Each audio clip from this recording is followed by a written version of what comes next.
একবারে নতুনের মতো। 15-45 লেন্স থাকবে ফ্রি, একবারে ফ্রেশ কন্ডিশন।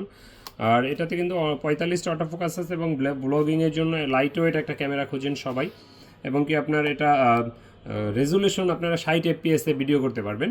সাথে 15-45 লেন্স ফ্রি থাকবে, ম্যানুয়াল ফ্ল্যাশ আছে, ইলেকট্রিক ভিউ ফাইন্ডার আছে।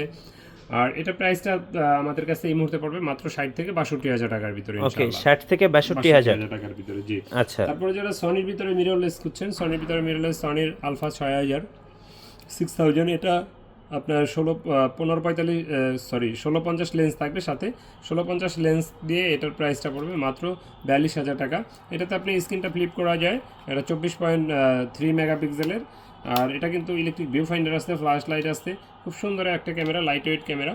আর এটা আমাদের কাছে এই মুহূর্তে পেয়ে যাবেন মাত্র 42,000 টাকাতে। 42,000 টাকা। 42,000 টাকা। ওকে, এরপরে দেখাবো 6400, যারা 4K ভিডিও করতে চান। 6400টা ফটোগ্রাফি ভিডিওগ্রাফি দুটোর জন্য বেস্ট একটা ক্যামেরা। আর এটাতে কিন্তু আপনার 4K ভিডিও করতে পারবেন। এটা ইলেকট্রিক ভিউ ফাইন্ডার আছে, তারপরে ফ্ল্যাশ লাইট ব্যবহার করা হয়েছে, মাইক্রোফোন এক্সটার্নাল সাপোর্টেড, আর সাথে 1650 লেন্স আছে। আর এটা প্রাইসটা আমরা নিচ্ছি এই মুহূর্তে মাত্র 73,000 টাকা। আচ্ছা, মিররলেসের উপরে বেস্ট অফার তুবা ক্যামেরা হাউজে। আচ্ছা, আজকে আর কি কি অফার আছে ভাই? আচ্ছা, এরপরে অ্যাকশন ক্যামেরা যারা খুঁজছেন নতুনের মতো, DJI অ্যাকশন 3, 3। যে DJI অ্যাকশন 3টা পাবেন মাত্র 22,000 টাকায়। আচ্ছা, মাত্র 22,000। বক্সের ভিতরে যা থাকে সবই আছে, মাত্র 22,000 টাকা পড়বে এটা প্রাইসটা। ওকে, আর কম প্রাইসে যারা খুঁজছেন 10,000 বাজেট, তারা নিতে পারেন SLR। এটা আপনার S400 মডেল।